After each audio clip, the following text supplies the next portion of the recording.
Europe Matin.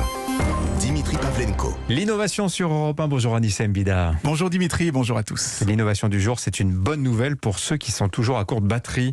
À commencer par moi, on va enfin pouvoir recharger son téléphone, sa montre ou sa tablette sans aucun fil. Ça existe déjà, ça. Non, là on parle de vraiment sans aucun fil, sans rien brancher, même pas besoin de le sortir de sa poche ou de le poser sur un support spécial. Ça fait longtemps qu'on parle et qu'on travaille sur ce concept de transmission d'électricité sans fil comme le Wi-Fi.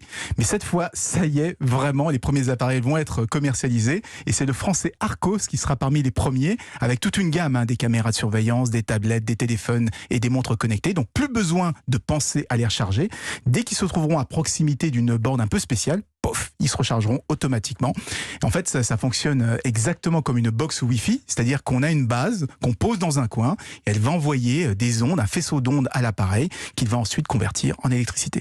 Ça a l'air magique, mais vous voyez tout de suite venir les critiques. On va être bombardé par des ondes. Il n'y a pas de risque pour la santé avec un tel système ? Écoutez, a priori non, puisqu'ils ont reçu un agrément officiel. Ça veut dire qu'il y a eu des tests indépendant et que la technologie est conforme aux normes de puissance et de rayonnement. Donc, a priori, il ne devrait pas y avoir de danger pour l'homme.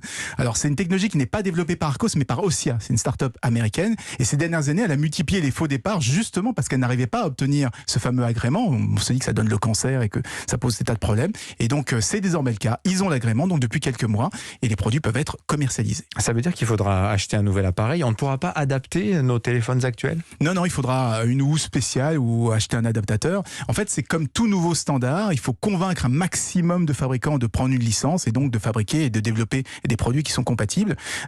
Il faudra aussi, je pense, convaincre le grand public, parce qu'on l'a vu avec les compteurs Linky et la 5G, dès qu'une nouvelle technologie sans fil arrive, elle a vite fait de provoquer de la psychose. Merci Anissem Bida.